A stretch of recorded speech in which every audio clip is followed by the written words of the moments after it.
Welcome to Magnificat TV news program dedicated to providing news from the Church. Today is Wednesday, November 1st, 2023, and these are our headlines. The first part of the Synod on Synodality has ended without approving any measure in favor of female ordination or blessings to gay couples. In an interview book, the Pope has rejected the possibility of ordaining deaconesses and priestess, as well as ordaining married men to the priesthood. The Spanish Church has described as absurd and without foundation the accusation that 440,000 minors have been abused by priests. After the Pope gave permission to do so, Mosaic author Marco Rupnik, a former Jesuit, will be tried for allegedly abusing women. The first part of the Synod on Synodality has ended without approving either female priesthood or the blessing of homosexual couples. After a month of debates, the first stage of the Synod on Synodality has come to an end without a clear position on the most controversial issues, such as the female priesthood, the acceptance of homosexual practice, or the transformation of parish councils into deliberative rather than consultative bodies. These issues have been entrusted to study commissions, which should present the results next year. The draft of the final document that was presented to the Synod for approval was rejected when 1,251 amendments were presented, of which 1,125 came from the working groups, which did not see in this document a summary of what they had been studying. This forced the team in the charge of drafting the final document to delay the start of voting by 4 hours. The Synod members, however, did not want to show signs of division and approved by a large majority the document that had incorporated the amendments, satisfied for the time being that the conflictive issues will be studied in greater depth and by the specialists. Different positions have been expressed regarding the access of women to diaconal ministry. Some consider that this step will be unacceptable since it is discontinuity with tradition. For others, however, granting women access to diaconate will restore a practice of the early church. Others see in this passage a timely and necessary response to the signs of the times. Some express the fear that this request is the expression of a dangerous anthropological confusion, accepting that the Church will align ourselves with the spirit of the times. The document says. He also spoke of the priesthood of married people, limiting himself to advising that it should be examined case by case whether priests who have been reduced to the late state can exercise some catechetical or pastoral functions. It does not speak of ministerial functions. Nothing about the admission to communion of divorced and remarried persons, about whom only this is said. Quote, the participation of men and women who experience complex affections and conjugal vicissitudes can be expressed in different ecclesial services. It is therefore necessary to discern which of the different forms of exclusion that are currently practiced in the liturgical, pastoral, educational, and institutional spheres can be overcome. End quote. On the blessing of homosexual couples, the most that has been arrived at is, quote, some issues, such as those related to gender ideology and sex orientation and of life, difficult marital situation, and ethical situation issues related to artificial intelligence are controversial because they arise new questions. Sometimes the anthropological categories we have developed are not sufficient and require further studies. End quote. In a book interview published during the Synod, the Pope has rejected both female priesthood and priestly ordination of married men.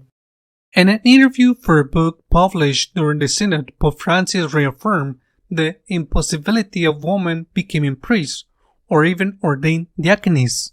He also ruled out that ending celibacy will solve the short stage of priests in many parts of the world.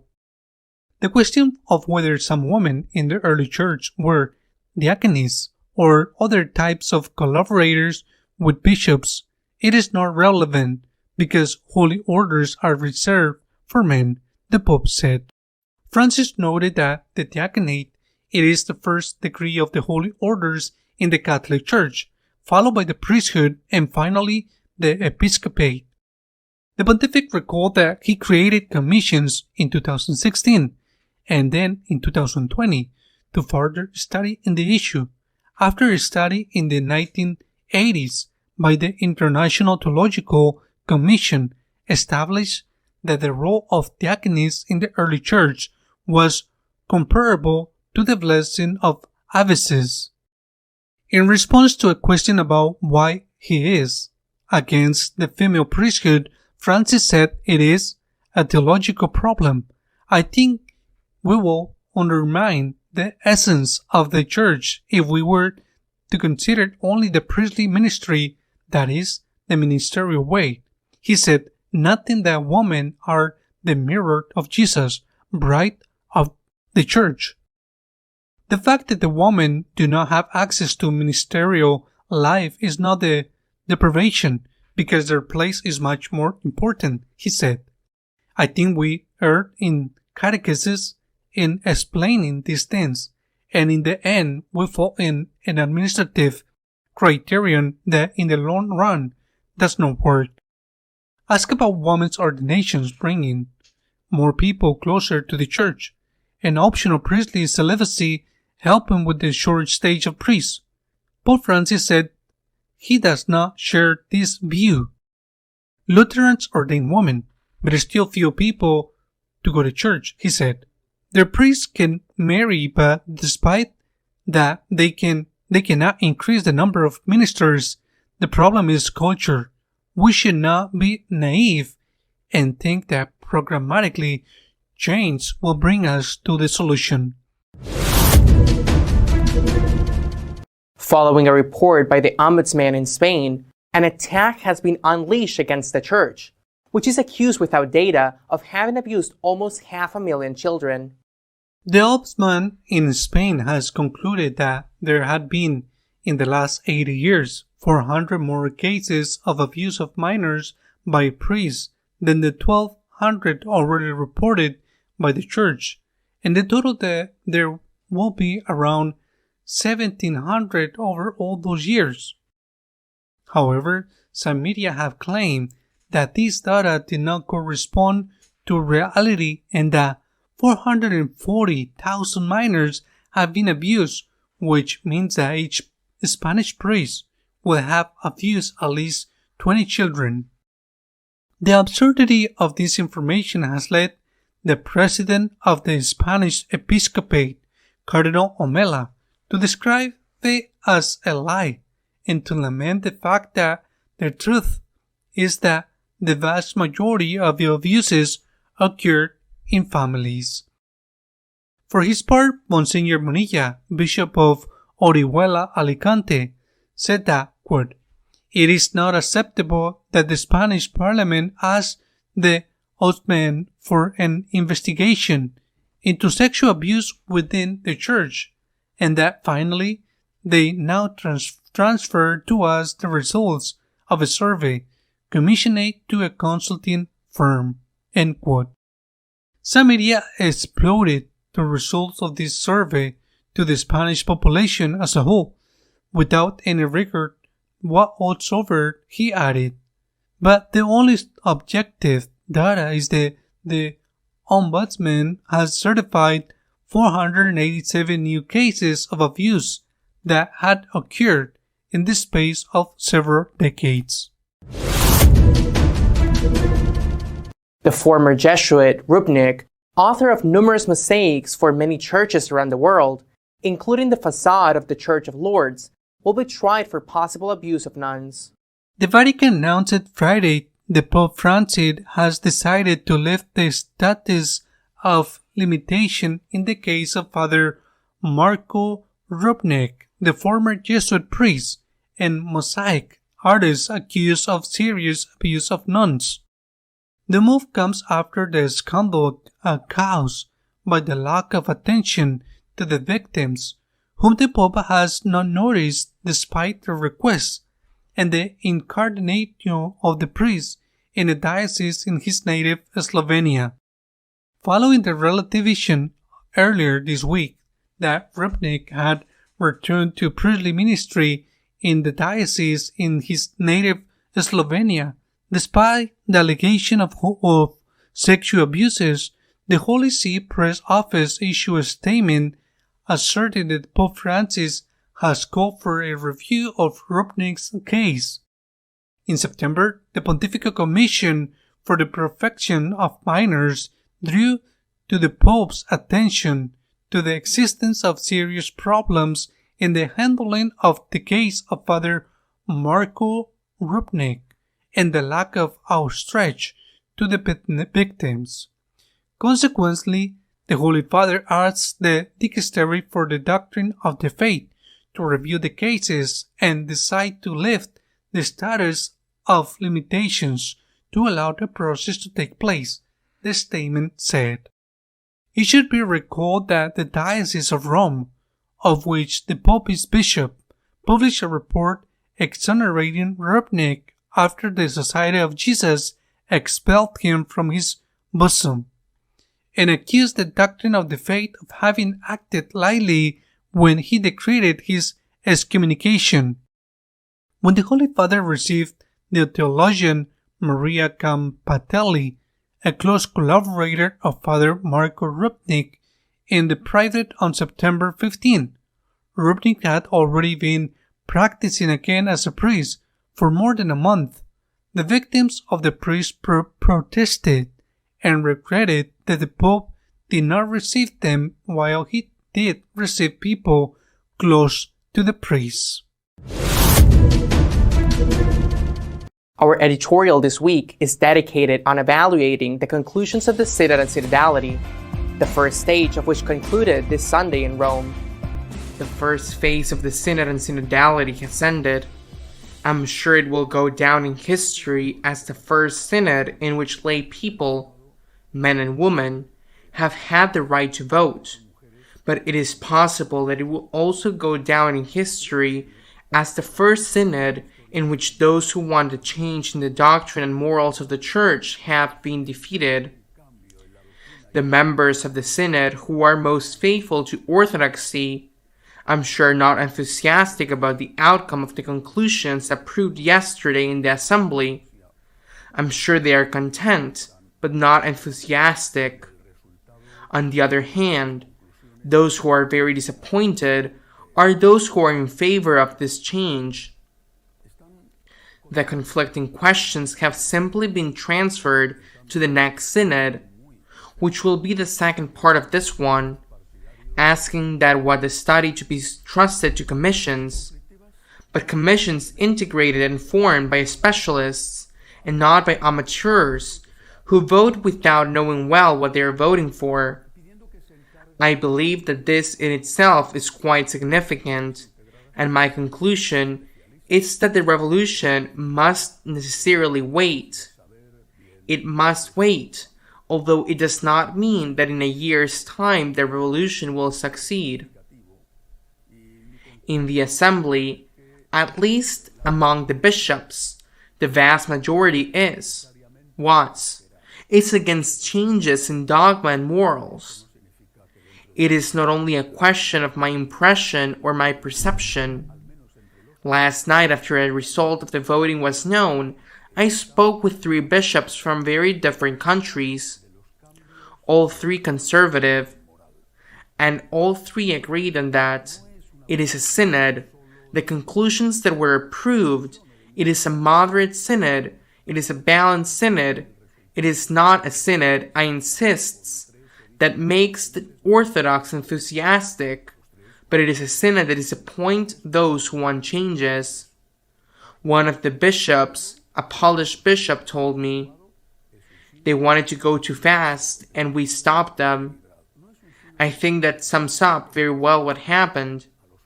And in fact, there is a deep uneasiness among some of those who expected something else, as for example that organization in favor of the integration of homosexuals who exercise their homosexuality in the church and in the priestly ministry, New Ways Ministry, whose president has said that he felt bad with the result because it was not what they expected. We must remember that a few days ago, during the synod, the Pope received the founding nun of that group, of that institution, Sister Gramick, who came out of the interview with the Pope saying it was her opinion, what she said, that the Pope was in favor of blessing homosexual couples, and that she hoped that soon there will be even the sacrament of marriage for homosexual couples, and that we would have in a relatively short time not only priestess and bishopess, but also female cardinals, and therefore possible popesses, she said. A great disappointment, as they themselves said last night, as soon as the results of the synod's conclusions were known.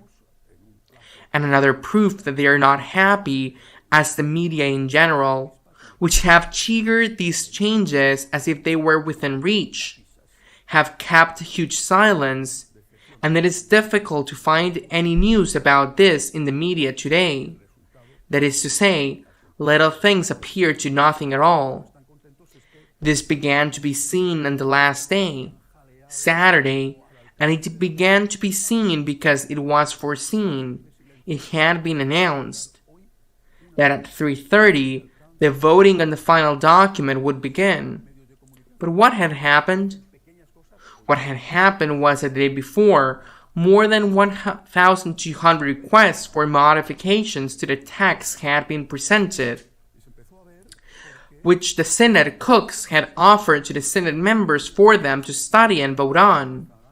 More than 1,200 requests for changes, coming almost all cases from groups, that is to say, from the small groups where the work of the synod had been carried out, not only from individuals, which there were also some, who personally asked for these changes, more than 100, but the groups themselves did not see themselves reflected in the document prepared in the kitchen. They threw the document to the ground. Because let's imagine how in a very short time you're able to make a new document that incorporate those 1,200 requests for change. In short, the vote that was supposed to start at 3:30 started at 7:30. The final press conference was postponed 4 times and their nervousness was manifest. We did not know why. Those of us who were watching what was happening, because everything was opaque. But we certainly sensed that there had been a rebellion within the hall and that there had been many who said, "We are not going to accept this because it is not what we have been talking about, what we have been dealing with." Important questions have been postponed for a year until the second and final part of the Synod of Synodality, entrusting them to commissions. For example, the issue of the diaconate ordination of women, apart from the fact that there can be lay diaconate, men and women understood as service, who are in charge of caritas, to give an example, but the diaconate as the first degree of priesthood, the Synod has said that it should be entrusted to a study commission. But there have been already 2. The third one is underway. And as the Pope acknowledged in a book published that same week, The two commissions that have already presented their work have recognized that the female diaconate cannot be approved because there is no biblical basis, at least not in the Old, and certainly not in the New Testament for it. So it was a way of saying, well, let it continue studying. Let it continue studying, and within a year, if there is any report, we will talk about this matter. The other star topic, between quotation marks, was the blessing of homosexual couples. How much has been said about this? Not once in the document is the word homosexual or homosexuality mentioned. Not once is the word blessing of couples mentioned. It is not even mentioned. It is said, yes, that a commission must be created to study how to give a better pastoral treatment to people who have different sexual orientations. That is all. It is not even said a sexual orientation different from the one that corresponds to their gender. A different sexual orientation. The word LGBT does not appear either. Therefore, the deepest discomfort of Sister Gramick and her team. Let it be studied. And it is said, in the light of the Word of God, and in the light of tradition, and also in the light of the contributions that science can make at this moment. Another highly conflict topic, the communion of the divorced and remarried. It is not even mentioned. There is nothing. It is said that, citing Amoris Laetitia, the divorced and remarried without having obtained the marriage nullity should be incorporated into the work of the Church. Why can they not be able to read a reading? Or why can they not serve as acolytes? I'm citing examples. Let them be incorporated into the work of the Church. But there's no mention of the possibility that they can receive Holy Communion. Nothing to do with the, well, in case of discernment, discernment has to be their own, nothing at all. Another conflicting issue, are the up to now consultative bodies going to be deliberative? Are the parish pastoral councils, the diocesan pastoral councils, going to have a deliberative character? That is to say, one man, one vote. And if in that body a lady who is in charge of catechesis and a man who is in charge of liturgy are represented, do they have the same vote as the parish priest, who ipso facto becomes an employee with no other function than to obey what the majority of the laity says? It is not mentioned either. The word deliberative does not appear. It is said that in these councils, which have to be implemented in all parishes, which is obviously excellent, and they have existed in many places for a long time, that these councils an agreement is reached, that listening is encouraged, that an attempt is made to act taking into account the opinions of all. But it's not said that all the deliberative agreements, that is, that they are binding on the person in charge of the parish, or the person in charge of the diocese who is the bishop.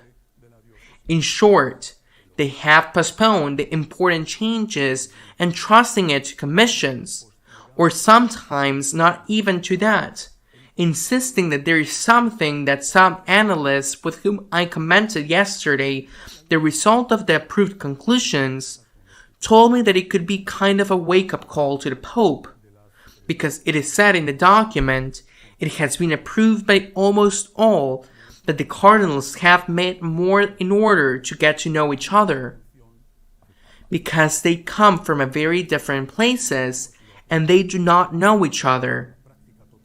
It is not said with a view to the next conclave, but it is obvious the cardinals have to meet more, and we have to make sure that the cardinals meet more.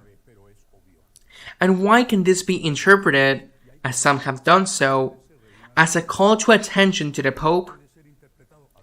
because tradition establishes that every time that there is a consistory, that is to say, appointment of new cardinals, the Pope gathers all the cardinals and dedicates at least one day, at least one, to listen to them. That only happened in the first consistory, and in this last one, the rest of the time has not happened. And the cardinals have complained that they do not know each other, and that they have managed to convince the rest that this is the requested. Well, it is a wake-up call to the Pope, according to some, although in any case slight, to recover a tradition that they consider necessary so that the people can talk to each other and know what one thinks and what another thinks in the view of the election of the successor of the current pontiff when the time comes. Is there satisfaction and enthusiasm among conservatives, among those faithful to orthodoxy? No, but there is a lot of uneasiness among the rest. There is a feeling of having stopped the worst, and of leaving certain burning issues for the next year, for the next course, to be studied, and then we will see, because I insist, the majority of the Synod members, especially the bishops, are not in favor of changes in doctrine or morals. There's still a year to go. Many things can happen in a year.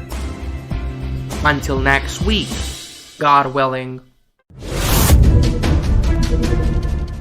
We will continue to keep you informed of what is happening in the Church. In the meantime, you can check our website at www.magnificat.tv. See you next week, God willing.